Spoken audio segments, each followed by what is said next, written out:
السلام علیکم ورحمۃ اللہ وبرکاتہ۔ اعوذ باللہ من الشیطان الرجیم، بسم اللہ الرحمن الرحیم۔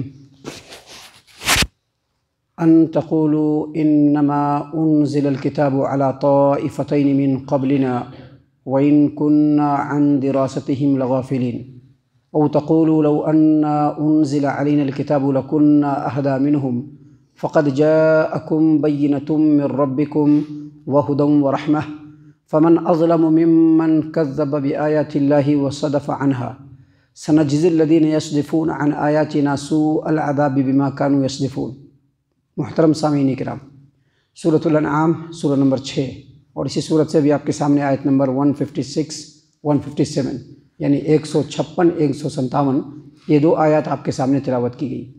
سامعین کرام، اس سے پہلے جو دو آیات آپ کی خدمت میں پیش کی گئی تھی کل کے ڈیٹ میں جو پیش کی گئی تھی، آیت نمبر 154 155، اس میں آیت نمبر 154 میں اللہ تبارک و تعالیٰ نے سب سے پہلے توریت کی تعریف فرمائی کہ جو توریت میں نے نازل کیا تھا، اللہ نے فرمایا کہ جو توریت ہم نے نازل کی تھی اس توریت میں لوگوں کی ہدایت و رہنمائی کی تمام باتیں بیان کی گئی تھی، اور توریت کو نازل کرنے کا مقصد یہ تھا کہ لوگ آخرت میں اللہ تبارک و تعالیٰ کے سامنے پہنچ کر کے اللہ تبارک و تعالیٰ سے اپنے تمام عملوں کی جواب دہی کرنی ہے، اس چیز کا احساس اور جذبہ لوگوں کے اندر پیدا ہو، اس لیے اللہ تبارک و تعالیٰ نے توریت نازل فرمایا۔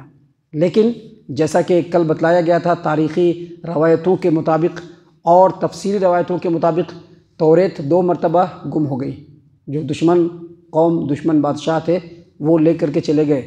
بعد میں یہودیوں کے عالموں نے اپنے یادداشت کے مطابق توریت کو پھر سے لکھا تھا، اور پھر یہود کے علماء نے توریت کے اندر اپنے مقصد کے مطابق اور لوگوں کی چاہت کے مطابق بہت ساری باتیں اس کے اندر مکس کر دی تھی۔ قرآن کریم نے ان چیزوں کو کمپلیٹلی واضح انداز میں بیان فرمایا۔ اسی لیے اللہ تبارک و تعالیٰ نے انجیل کے بعد اللہ کے رسول صلی اللہ علیہ وسلم پر قرآن کریم نازل فرمائی، اور یہ قرآن کریم پچھلی تمام کتابوں کے لیے مہیمن ہے، یعنی پچھلی تمام کتابوں کی وہ باتیں جو قرآن کریم سے میچ کرے گی انہی باتوں کو لیا جائے گا، باقی دوسری باتوں پر عمل نہیں کیا جا سکتا ہے۔ قرآن کریم کو اللہ تبارک و تعالیٰ نے کسی خاص قوم کے لیے نہیں، بلکہ اللہ تبارک و تعالیٰ نے قرآن کریم کو پوری دنیا کے لوگوں کے لیے نازل فرمایا، پوری دنیا کے لوگوں کے لیے۔ قرآن کریم کو اللہ تبارک و تعالیٰ نے کسی خاص وقت کے لیے نہیں بلکہ جب سے یہ نازل ہوا ہے تب سے لے کر کے قیامت تک لوگوں کی رہنمائی کے لیے، ان کی ہدایت کے لیے، اور اللہ تبارک و تعالیٰ کی رضامندی اور خوشنودی کو حاصل کرنے کے لیے اگر کوئی کتاب ہے تو یہی قرآن کریم۔ محترم سامعین کرام، اللہ تبارک و تعالیٰ نے فرمایا وَهَذَا كِتَابٌ أَنزَلْنَاهُ مُبَارَكٌ، یہ قرآن کریم یہ انتہائی بابرکت کتاب ہے۔ فَاتَّبِعُوهُ کا لفظ ہے، اس کا مطلب ہوتا ہے کہ تم تمام کے تمام قرآن کریم کی پیروی کرو، تمام کے تمام۔ یہ نہیں کہا جا رہا ہے کہ مسلمانوں پیروی کرنا، نہیں، بلکہ اس روئے زمین پر جو انسان بھی پیدا ہوگا ان تمام کو مخاطب کیا گیا ہے، اور ان تمام کو یہ حکم دیا گیا ہے فَاتَّبِعُوهُ، اس کی پیروی کرو قرآن کریم کی، وَاتَّقُوا لَعَلَّكُمْ تُرْحَمُونَ، اور اللہ تبارک و تعالیٰ کی نافرمانی سے ڈرو تاکہ تم پر رحم کیا جائے۔ مطلب یہ کہ اگر اللہ تبارک و تعالیٰ کی رحمت چاہیے، اگر اللہ تبارک و تعالیٰ کا کرم چاہیے، اگر اللہ تبارک و تعالیٰ کی مہربانی چاہیے، اگر اللہ تبارک و تعالیٰ کی طرف سے لطف و عنایت چاہیے تو قرآن کریم پر عمل کرنا ہوگا، وگرنہ دوسری کتابوں کے ذریعے سے ہدایت حاصل کرنا، آج دوسرے لوگوں کو چھوڑ دیجئے، آج یہودیوں کو بھی چھوڑ دیجئے، آج عیسائیوں کو بھی آپ چھوڑ دیجئے، آپ دوسرے مذہب اور دھرم کے تمام لوگوں کو چھوڑ دیجئے۔ آج آپ اگر مسلمانوں کے اندر جھانک کر کے دیکھیں گے، مسلمانوں کے سماج و معاشرے کے اندر جھانک کر کے دیکھیں گے، دینی اور مذہبی جماعتوں کے اندر جھانک کر کے دیکھیں گے، عام لوگوں کے اندر بھی جھانک کر کے دیکھیں گے، لوگ قرآن کریم سے ہدایت و رہنمائی لینے کے لیے تیار نہیں ہیں۔ بڑے بڑے مذہبی قسم کے لوگ جو بڑی بڑی جماعتیں بنا کر کے رکھے ہیں، ان کے ہاں ہدایت و رہنمائی کے لیے علماء کرام کی لکھی ہوئی کتابوں کو پڑھی جاتی ہے۔ قرآن کریم سے کوئی دلچسپی نہیں ہے، کوئی شغف نہیں ہے۔ ایسا سمجھتے ہیں کہ قرآن کریم لوگوں کے سمجھنے کے لیے نہیں بلکہ تعویذ بنا کر کے گردن میں لٹکانے کے لیے اللہ نے نازل فرمایا ہے۔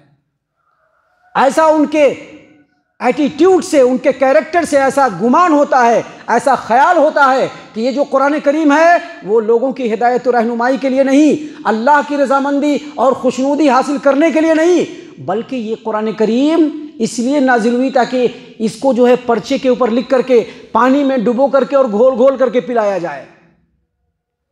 جب بیٹی کی شادی ہو تو جزو دار میں لپیٹ کر کے اس کو جہیز میں دے دیا جائے، یا نہیں تو بہترین جزو دار میں لپیٹ کر کے اس کو طاق پر رکھ دیا جائے۔ پڑھنے کے لیے اور ہدایت کے لیے قرآن کریم کو اللہ نے نازل نہیں فرمایا۔ ایسا لگتا ہے مسلمانوں کے ایٹیٹیوڈ سے، مسلمانوں کے کیریکٹر سے، مسلمانوں کے کردار سے اور ان کے فکر سے ایسا ہی محسوس ہوتا ہے، لیکن اللہ نے کہا کہ ھذا کتاب انزلناہ مبارک، یہ جو کتاب ہے جس کو ہم نے نازل کیا ہے یہ انتہائی بابرکت کتاب ہے، فاتبعوہ، اس کی پیروی کرو، واتقوا، اور اللہ سے ڈر جاؤ تاکہ تم پر رحم کیا جائے۔ اللہ سے ڈر جاؤ کیا مطلب؟ قرآن کریم کے مطابق اپنی زندگی کو گزارو، اس کو پڑھو، اس کے دروس میں شرکت کرو۔ یہاں پر جو باتیں قرآن کریم کی، اللہ کے رسول صلی اللہ علیہ وسلم کی احادیث اور صحابہ کرام رضی اللہ عنہم کے فہم کی روشنی میں آپ کے سامنے جو پیش کی جاتی ہے اس کو سنو، اس پر غور کرو، اس کو سمجھو اور اس کے مطابق عمل کرو، تبھی تم پر رحم کیا جائے گا۔ یہ مقصد ہے، پہلا مقصد قرآن کریم کو نازل کرنے کا۔ اور دوسرا مقصد اللہ نے آگے فرمایا ان تقولوا انما انزل الكتاب على طائفتين من قبلنا وان كنا عن دراستهم لغافلين۔ اللہ نے فرمایا کہ اس کتاب کو ہم نے اس لیے بھی نازل کیا تاکہ تم یہ نہ کہہ سکو کہ کتاب تو ہم سے پہلے دو گروہ جو بڑے بڑے گزرے ہیں، یہودی اور عیسائی لوگ، کتاب تو ان کے اوپر نازل ہوئی، ہم لوگوں کے اوپر تو کتاب نازل نہیں ہوئی، پھر ہم لوگوں کو کیا پتا۔ آگے فرمایا اللہ نے کہ تم یہ نہ کہنے لگو کہ وَإِن كُنَّا عَن دِرَاسَتِهِمْ لَغَافِلِينَ، کہ ہم اس کتاب کو پڑھنے پڑھانے سے بالکل بے خبر تھے۔ کتاب تو یہودیوں پر نازل ہوئی تھی، کتاب تو عیسائیوں پر نازل ہوئی تھی، ہم لوگوں کے لیے نازل نہیں ہوئی تھی، ہم تو ان کتابوں کو پڑھنے پڑھانے سے بے خبر رہے، تو ہم کیا عمل کریں گے؟ اس لیے اللہ نے کتاب کو نازل فرما دیا تاکہ حجت قائم ہو جائے کہ نہیں، کتاب اللہ نے نازل کیا۔ آج بھی آپ دیکھیں گے یہودیوں عیسائیوں کو چھوڑ دیجئے، یہ تو مشرکین مکہ کو کہا جا رہا ہے، ان کو بھی چھوڑ دیجئے۔ آج مسلمانوں میں ویسے آپ دیکھیں گے تو بڑی لمبی لمبی چھوڑیں گے، ایسا بولیں گے کہ بڑے بڑے عقل مند افلاطون اور ارسطو جیسے لوگ بھی ان کے سامنے پھیکے پڑ جائے، لیکن جب دین کی بات کریں گے تو جانتے ہیں کیا کریں گے؟ ہم لوگوں کو کیا معلوم، جیسا ہم کو معلوم ہوتا ہے ویسا ہم کرتے ہیں، یہی کہیں گے۔ نہیں، ہم کو جیسا عالموں نے بتایا ہم ویسا ہی کریں گے۔ نہیں نہیں نہیں، ہم لوگ کیا جانیں گے یار، ہم لوگ جاہل لوگ ہیں۔ آپ کو جاہل رہنے کے لیے کس نے کہا؟ اللہ نے تو کہا ہے کہ تمام لوگوں کے اوپر علم کو ہم نے فرض قرار دیا ہے۔ اللہ نے کہا ہے نا، نبی صلی اللہ علیہ وسلم نے کہا ہے نا کہ ہر مسلمان کے اوپر علم حاصل کرنا فرض ہے، لیکن یہ کہنا کہ ہم جاہل تھے، ایسا کہنے سے آخرت میں چھٹکارا ملنے والا نہیں ہے، ایسا کہنے سے آخرت میں چھٹکارا ملنے والا نہیں ہے۔ اللہ تبارک و تعالیٰ کا یہ کلام بالکل اوپن ہے۔ اللہ تبارک و تعالیٰ نے اس قرآن کریم کے اندر سورہ قمر کے اندر لگاتار اور بار بار کہا ہے کہ اس قرآن کریم کو سمجھنے کے لیے میں نے آسان بنا دیا ہے۔ اس قرآن کریم کے اندر اللہ تبارک و تعالیٰ نے بار بار کہا ہے کہ اس کتاب کو ہم نے دنیا والوں کی ہدایت کے لیے نازل فرمایا ہے۔ اب اس کے بعد بھی اگر کوئی یہ کہتا ہے کہ نہیں ہم اس کو نہیں سمجھ سکتے، یا لوگ اس کے اوپر بینڈ لگانا شروع کر دے کہ نہیں اس کو نہیں سمجھانا ہے، قوم گمراہ ہو جائے گی، تو یہ ساری کی ساری باتیں ضلالت و گمراہی کی ہے۔ اللہ تبارک و تعالیٰ نے اس قرآن کریم کو بالکل اوپن رکھا ہے، ان کی تمام باتوں کو اللہ نے اوپن رکھا ہے۔ آج اس کا ترجمہ دنیا کی مختلف زبانوں میں موجود ہے، لیکن ہمارے اسی جب یہ بھارت تقسیم نہیں ہوا تھا، جب یہ بھارت، پاکستان، بنگلہ دیش یہ پورا کا پورا بھارت تھا، اس سمے فارسی میں ترجمہ کیا گیا تھا، تو سب سے پہلے مخالفت کرنے والے یہی ہمارے مسلمان بھائی لوگ، دوسرے لوگ نہیں، یہی مسلمان بھائی لوگ۔ کیسے قرآن کا ترجمہ کر دو گے؟ مقصد کیا تھا؟ مقصد یہ تھا کہ قرآن کریم کو کوئی نہ سمجھے، اور آج بھی مختلف انداز میں یہ ہتھ کنڈے لوگ اپناتے ہیں کہ قرآن کریم سے لوگوں کو دور کیا جائے، لیکن اللہ کہتا ہے کہ نہیں، قرآن کریم سے جڑنا ہے۔ اللہ کہتا ہے کہ فَفِرُّوا إِلَى اللَّهِ، اللہ کی طرف بھاگو۔ کیا مطلب؟ اللہ کے کلام کی طرف بھاگو، اس کو پڑھو، اس کو پڑھنے پڑھانے کا ایک نظام قائم کرو، اس کے لیے درس و دروس کی محفلیں قائم کرو، اس کو سنو سمجھو اور اس کے مطابق عمل کرو۔ دوسری کتابوں میں ہدایت نہیں ہے، قرآن کریم میں ہدایت ہے۔ تو اب ان تمام باتوں کے باوجود کوئی یہ کہ نہیں ہم کو کچھ پتہ نہیں تھا، اللہ نے اپنی حجت کو تمام کر دیا۔ اللہ نے کہا کہ ہم نے اس کتاب کو اس لیے بھی نازل کیا تاکہ تم یہ نہ کہو کہ کتاب تو ہم سے پہلے دو بڑے بڑے گروہ یہودیوں اور عیسائیوں پر نازل ہوئی تھی، ہمارے اوپر تو کوئی کتاب نازل نہیں ہوئی، ہم تو ان کتابوں کے پڑھنے پڑھانے سے بے خبر تھے، لہٰذا ہم عمل نہیں کر سکتے۔ اللہ نے قرآن کریم کو نازل فرما دیا۔ اور آگے مزید اللہ نے کہا، اللہ نے کیا کہا؟